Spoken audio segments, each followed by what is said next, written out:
All right, welcome back to Lost for Words with Lori. I hope everyone is doing all right. It is Thursday, the 16th of March. Tomorrow is St. Patrick's Day.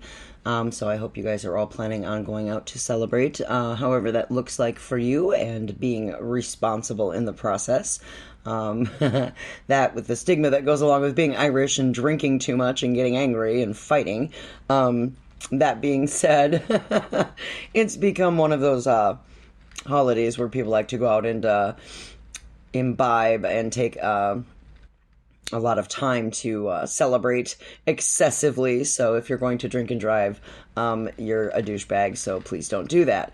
Make sure you're responsible about your party lifestyle. But anyway, I hope everyone is doing okay. It has been about close to a week since I have spoken at you last, and I've been unpacking all of this crazy chaos about being 50, in your 50s, and, dating and, boundaries and expectations and all of the things that you guys are pretty used to hearing out of my mouth for the last, how long I've been here.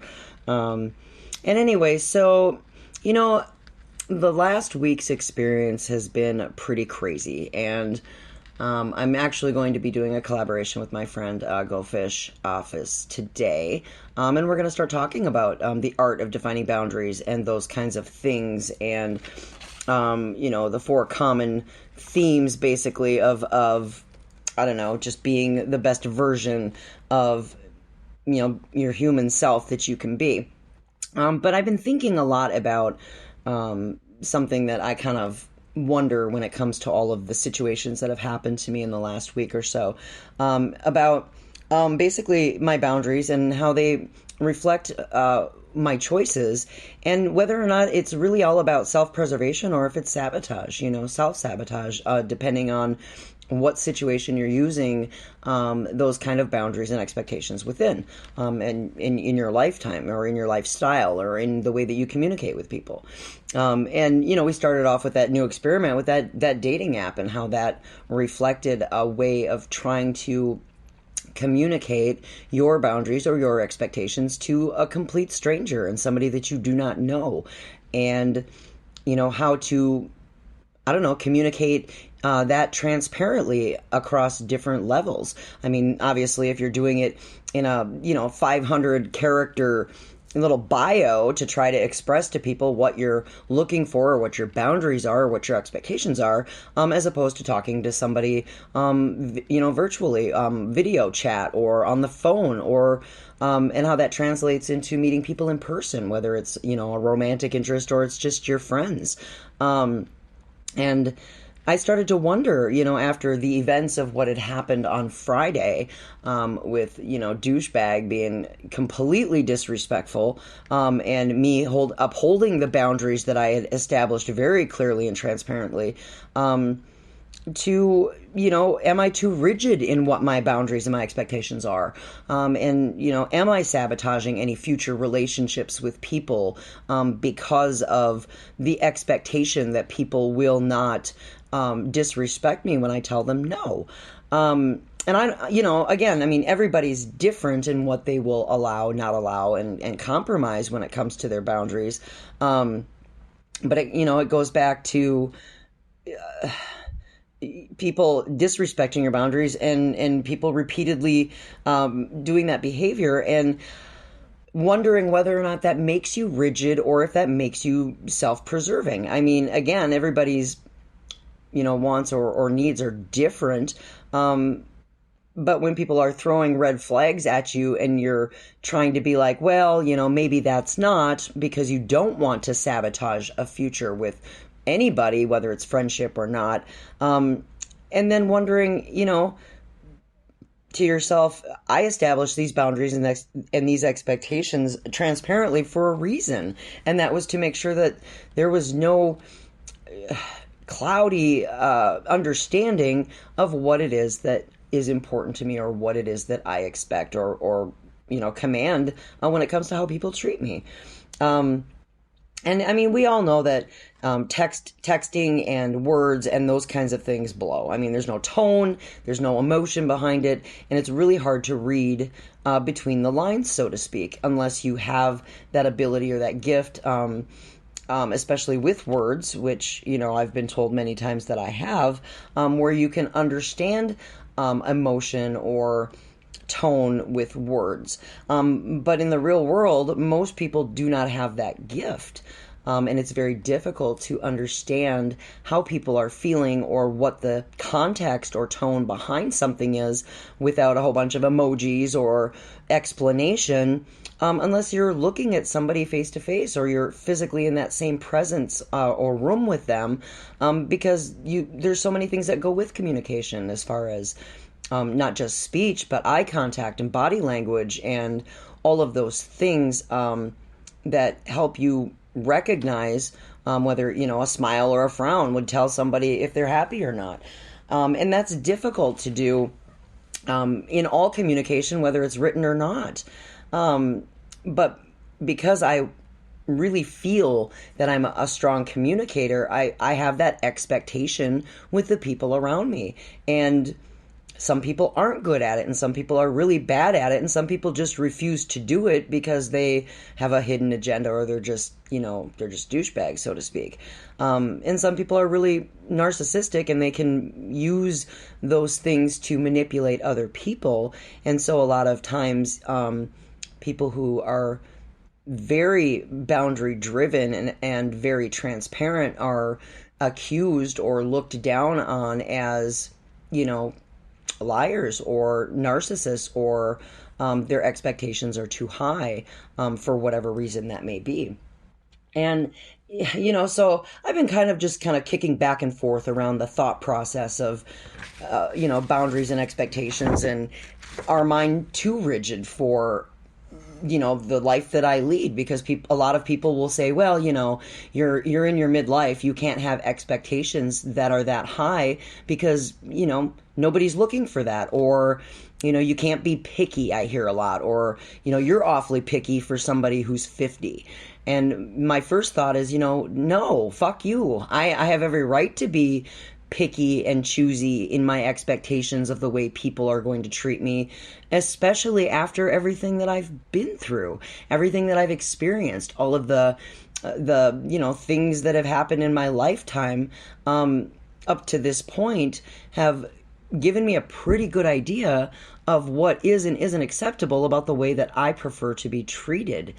And so I don't think that people saying that you have to settle or you have to try to compromise some of the really important boundaries that you have in your life just because it's an unrealistic expectation. And that really kind of pisses me off because, I command or demand a certain amount of respect because of who I am or because I'm a kind person. And I shouldn't have to compromise that or allow people to talk down to me due to the fact that they believe that I'm not worthy of having my boundaries met or my expectations met just because I might be old or just because I might be a widow or just because, I don't have what they would consider advantages in our first world as far as money or a family or a house or any of those things. And I call bullshit on that. I don't believe that even a person who's homeless or somebody who's maybe even physically or mentally or emotionally challenged deserves less respect than I do, just because of the state of what their world or their life is like. I mean, they have to learn lessons too, just like anybody else, the hard way. But I mean, if their situation is such and they have the boundary and expectation in their world that this is the way that they're going to live life, why should they be demeaned or disrespected and made to feel that they're any less than I am, just because of judgment? And I see that everywhere. Well, that person's mentally challenged, so I'm going to talk down to them and treat them like shit. And I disagree with that. I think that you should be treating everybody first meeting with the amount of dignity and respect that a human deserves, regardless of their lot in life. To be fair, if you're a douchebag and an asshole, you're a douchebag and an asshole. But if you're transparent about what your motives are or what your expectations are, then there's no reason for judgment. I think we have a tendency to judge ourselves far more harshly than the people around us, and then we project that insecurity onto other people by accusing them of judging us, when really, if you look in the mirror, the only person judging yourself is you. And I try to establish those same kind of healthy boundaries and expectations of myself. I think as I roll through my own healing journey and say, you need to take care of yourself better. You need to eat well. You need to sleep better. You need to be more confident in your own self-esteem, because stop putting yourself down about things that you don't like about yourself.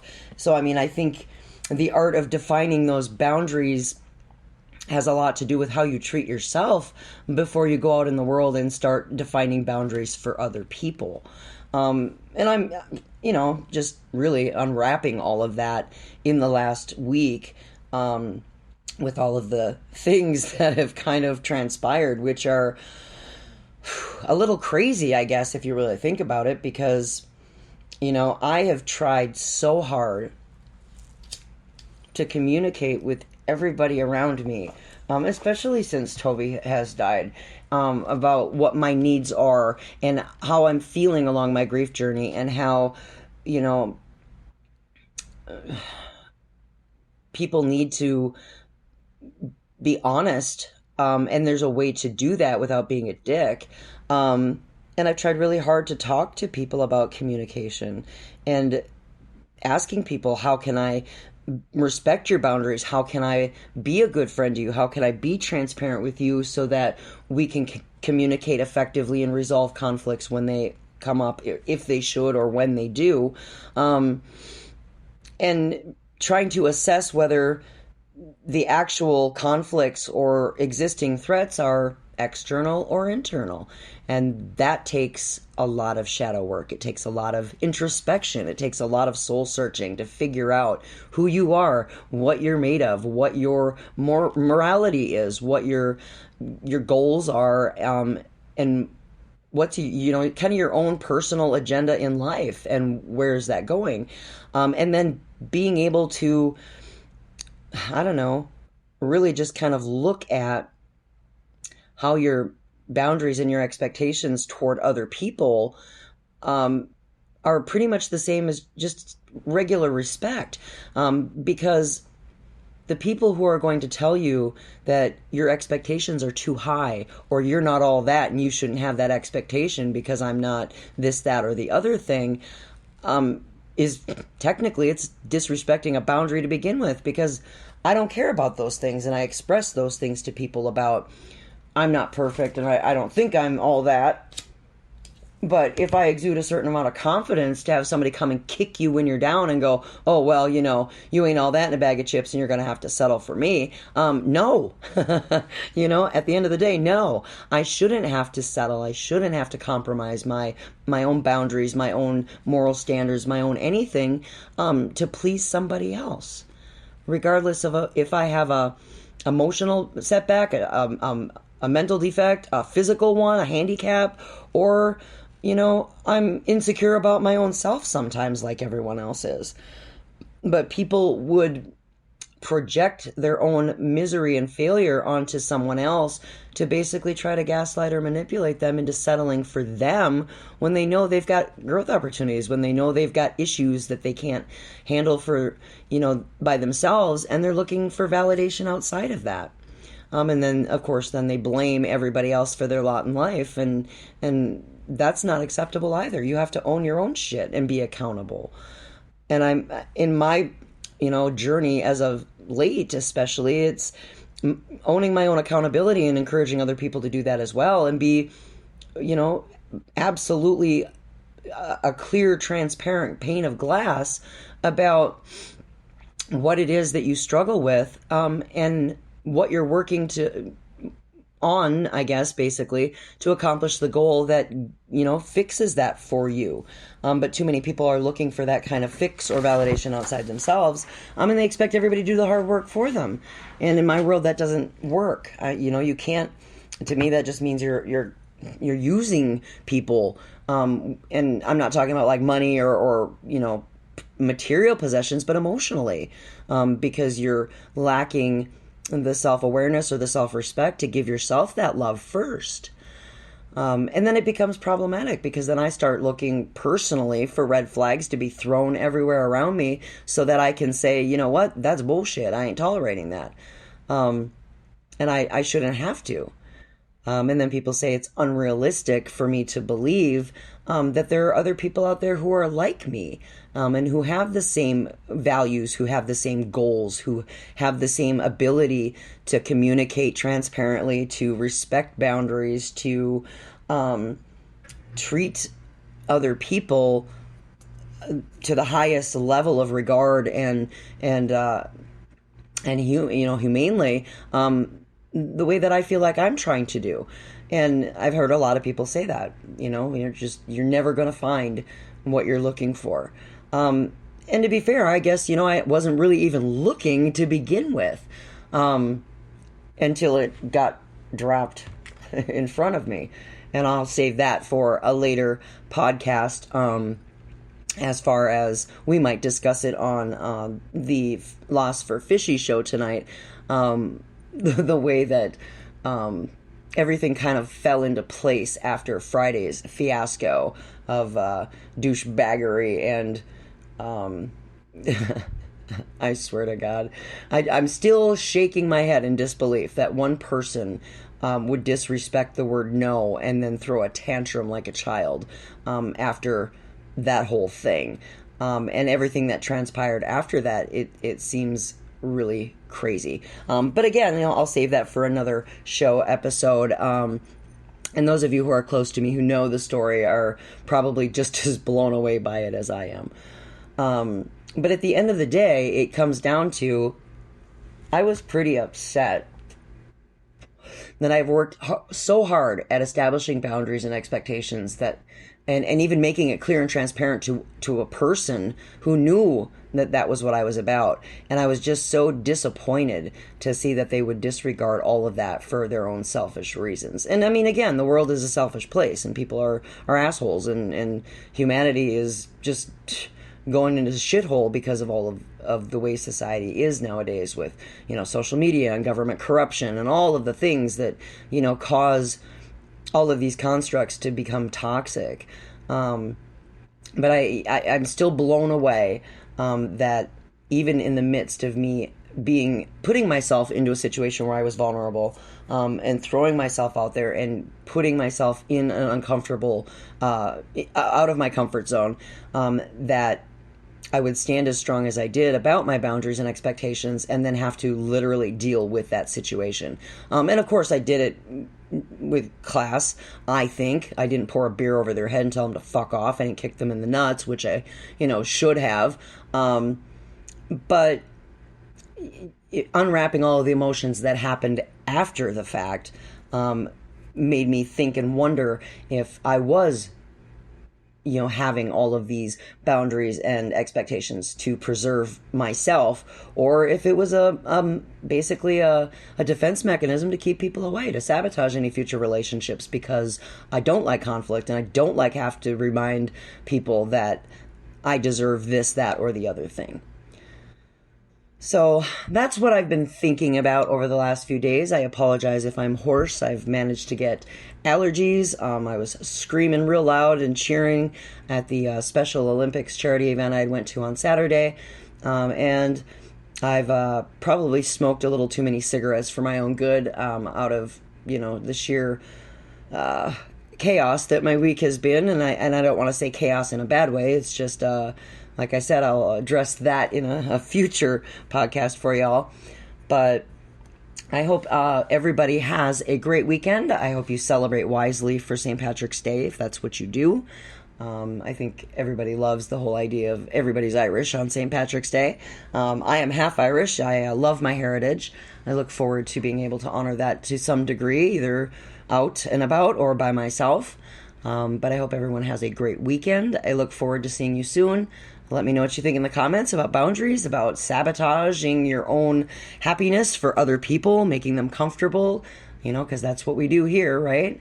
And at the end of the day, just remember to wash your fucking hands and be a good human. Love y'all. See you soon.